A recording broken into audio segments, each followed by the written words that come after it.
Sa inyo po mga kababayan, welcome back sa ating munting channel, ang Alex Librada Vlogs, no? Isang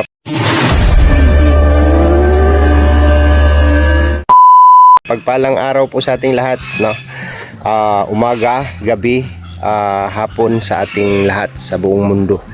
So, ito tayo kay Papa muna, no? At inano tayo ng tinamaan tayo ng kamalasan kasi pagdating ko dito ay ilang araw lang, no, kinabukasan karoon ng malaking brownout. So 3 days, no, walang power ang North Cotabato. So di ko alam kung ano yung apektadong lugar kasi meron daw nasirang power plant, no. So ngayon lang nagkailaw, no? Ngayon lang nagkakuryente, so hindi ako nakalabas kasi useless lang din, no? Gagastos lang din tayo papunta sa bayan, wala rin tayong signal. Hindi tayo makapag-upload ng video. Grabe, no? So ngayon, una sa lahat, maraming salamat nga po pala sa The Rock with Rachel, no? Headed by Ate Nilsi Pauya, no? Thank you po sa inyo.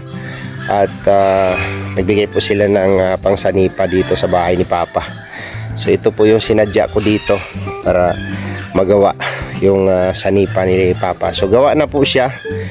Bago ako umuwi ay nagpatabas na po ako ng kahoy, no, doon sa area ko.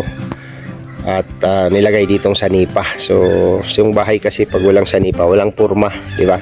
So ayun na siya, oh. Formado na siya. Di ba?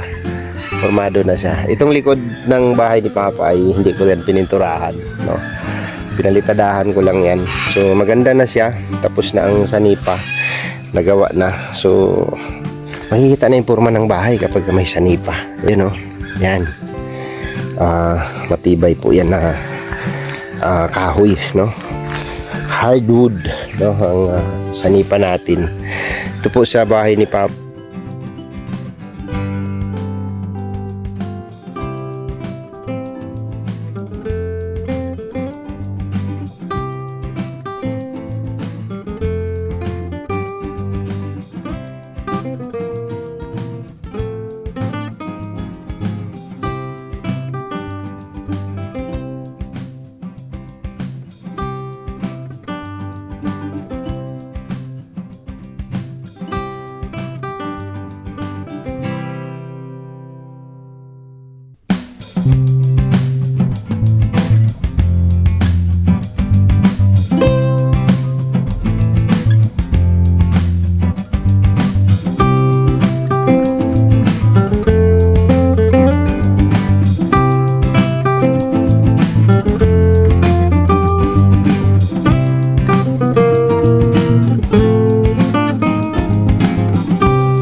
Angat pa, Jay. Ay, Dan, angat mo.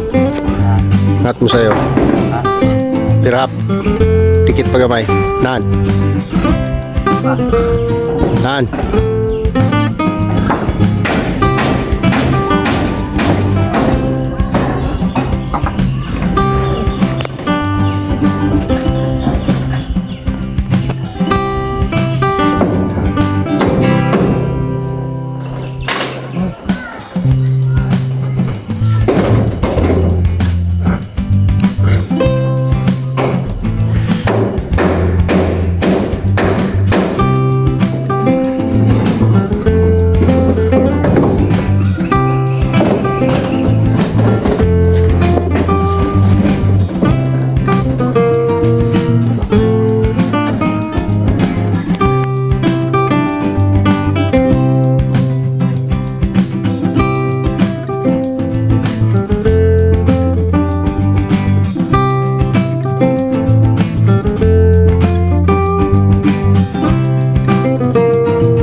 So, ito, medyo bangin po yan dyan, no?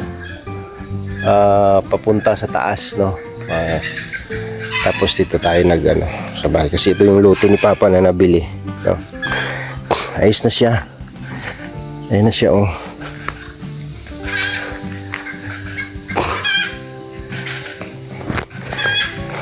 Ganda na. Kita na yung forma ng bahay kapag may sanipa, no? Si Brad. Yun. Alright.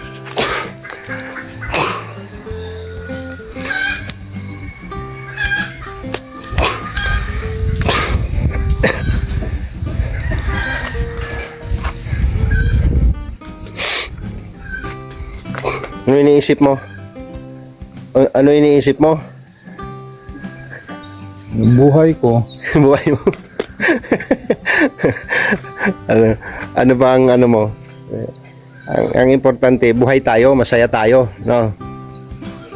Kasi ganyan lamang ang buhay ng tao. Mamuhay ng tahimik. Mabuhay ng maligaya. Masaya. Kahit mahirap. Kahit na mahirap, basta masaya. Kahit na mahirap basta masaya. Oo naman, 'di ba? Kasi ipin nyo guys, no. Sa sitwasyon namin dito ay okay lang kasi sanay naman kaming gumagapang, 'di ba? Pero blessing ni Lord, no, blessing ni Lord lahat ng natanggap ni Papa na nakapagpabahay tayo sa kanya dito sa baba, no. Akyat ka ng bukid mamaya. So, nagbibilad kasi si Papa ng kape, no. Isa rin po yan sa gusto kong i-project na yung pagtatanim ng kape dito sa area ko, no? At area ni Papa. Kasi ayan, so salamat nga po pala sa Darak with Rachel, no? Yung pasanipa nila dito sa bahay ni Papa. Tapos na, kunti lang yung gastos kasi akin man yung kahoy. Binayaran ko lang dyan na 10 tagyes ang bulpit, no? 10 per bulpit yung bayad sa magtistis yung servicing sa pagtabas ng kahoy, di ba? So yun, tapos na ang sanipa. Ito yung kahoy, parang lapnisan, no? Ganda ng kahoy, parang lapnisan. Pero nilagay lang natin dyan sa Ginawa lang natin sanipa sa bahay, no? Parang lapnisan, tibay na kahoy. Alam niyo yung lapnisan, agarwood, no? Agarwood, pero hindi yata yan. So dito sa likod ay may project ako dito, no? Ito yung ginawa ko kahapon. Nag-flooring ako dito kasi maglalagay ako ng dirty kitchen, no? Diyan kasi itong likod ng bahay, ayan, ito yung hagdanan ng backdoor, no? Backdoor yan, backdoor. Ginawa kong hagdanan, tapos dito gagawa ako ditong dirty kitchen kasi yung abuhan namin temporary lang po yan. Tapos gagawa si Brad Tata ng kulungan ng baboy doon, so iurong ko yan doon. Gagawa kang dito dirty kitchen, tapos itong abuhan ilalagay ko banda doon kasi walang problema sa kawayan dito. Kawayan lang po yung gagamitin namin ngayon. Nag-flooring ako dito para maganda. Tapos yung source ng tubig namin, ayan, itong hose na to galing sa bundok. Ito maraming nakakunik nito, no? Gusto kong bumili ng sariling hose para sariling tubig namin na gagamitin dito. So ito yung magiging imbakan ng tubig, no? Marumi siya kasi nahuhulugan siya ng dahon, no? Ang gamit dito pang paligo, ang pangsaing pwede, no? Sasaraduhin ko ito, no? I-close ko ito, tapos lalagyan ko siyang makina diretso sa CR, tapos sa lababo.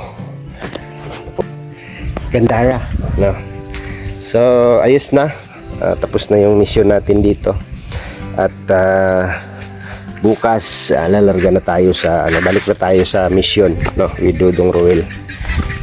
So salamat sa mga tumulong, no, dito sa bahay ni Papa. At yung signal pala ipaano galing natin paisal para mabalik si Ginalaw yung plato. Wala na yung tao. Signal ng TV. Yan. So nag-enjoy ka naman sa TV. May libang, may kalingawan. Kalingawan ba sa TV? Yan ang munting regalo natin kay Papa, di ba? Sa sunod, pag-ipunan ko yung pag-iipunan ko yung rep. Bibili akong rep dyan. Rep ba rep? Refrigerator. Para may istakan na ng ulam. Bibili ka ng maraming ulam dito, kailangan lutuin mo kaagad. Kasi wala nga rep, di ba? Hindi maka-stack ng maka-stack ng mga ulam, no? Kahit yung maliit lang, no? Rep. Pag binigyan tayo ng biyaya ni Lord, no? Makaipon-ipon ako. Kaya ko grip diha para makapalit pag sudandagan, pwede na to i-stack, no? Kasi balak ni Tata mag-alaga ng maraming baboy, tapos karne ang ibibinta. So bibili kaming freezer katong dako para istakan. Ito yung plano ni Brad Tata, di ba? So yon, thank you po sa Darak with Rachel, no? With Ate Nil si Pauya. Salamat Ate Nil sa mo ara ng sanipa na kabit na sa bahay ni Papa, no? So kung sa may mong ikasulti, ano masasabi mo pang? Yung man na humanan sami ko na lang, kisami na lang ang kulang. Okay, sami. Pag nakisamihan yan, kaganda na lalo yan, no? Pero bago tayo magawa niyan, ipapagawa ko muna yung linya ng kuryente kasi may kuryente na dito, no? Nakabitan na kami ng kuryente, guys. Pailaw ng barangay, konti lang yung ginastos namin, di ba? So okay na siya, no? Okay na yung anak lang. Wala na dapat nga huna-hunaon. May tulugan na, no? May kuryente na. So ang kulang na lang dyan is gamit. makabili tayong refrigerator. So bago ito matapos tong taon na to, mabili tayo, no? Ipon-ipon sa ko para makapalit tag refrigerator diha para naiistakan og kuan. Tawagan ni mga sudan, no? Si ang layo dito guys, kailangan dito mamili ka ng marami para maka ano ka, no? Maka ano ba tawag nito? Maka-imbak ka ng ulam, di ba Brad? Rep, no? So ang para pag agon kong iro. Sa kay sudan budget pa to paniud to. Wala na. Bili na tayo ng itlog. pero pag may rep, mamili tayo ulam, pasok sa rep, di ba? Budget, no? Mababudget yung ulam. Bili tayong maraming ulam, may stockan, no? May stock natin. So, goods naman na kasi, ano, dito, yan, libangan ni Papa TV. Tapos, yung lababo, okay naman na, no? Tapos, CR, ayan, napaka, ano po, no? So, marami pa akong gagawin dito. Marami pa akong gagawin dito sa bahay ni Papa.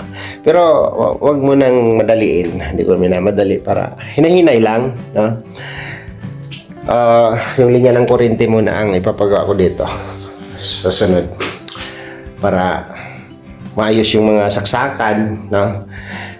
Mahirap pag wala kasi tayo dito, no? Ano yung monitoring ko dito, nagpapalitada sila. Hindi sila nakaabang ng ano, linya ng kuryente. So sige lang, okay lang yun. At least ano, ma-provide natin sa dahan-dahan. Nakalak na gali ng kwarto mo? Nakalak na gali ng kwarto mo? Naka-ready ka na gali? Din kumpiyansa ng mga pantadre, mga apo. Naka-ready ka na gali magsaka sa bukid. Akyat si Papang sa bukid. Lalabas muna kami ni Brad kasi may bibilhin ako. Tapos balik bukas ng umaga. Ito, namahaw na ka? Nagkaw na ka? Hindi ano kumahaw. May bugas man to sa babaw. Dito ka karon hapon ka na manaog ka na karon sa hapon. Sige. Luli ko masaka po ko dito. Kita ko dun mamaya. Pag-abot ko saka ko dito. Kalsudaan ay magpasimuay gali no. So yun lang no. Maraming salamat po mga kababayan. Thank you po sa lahat ng nagtiwala, sumuporta sa akin dito sa project ko. Ayan na po yung bahay. Ang ganda niya na tingnan. Talagang ano po, hardwood po yung kahoy na ginamit sa nipa, no? Formado na siya. Tapos may mga kapitbahay si Papa dito. Ayan. Tapos makagawa ako ng dito, dirty kitchen, no? Yung kawayan lang gamitin namin. Daming kawayan dito guys, oh. Ayan. Tapos dingdingan lang namin ng kawayan. Tapos may abuhan, may kusina, yung hugasan. O di ba? Probinsyang-probinsya yung dating. Alright. So, thank you po sa inyong lahat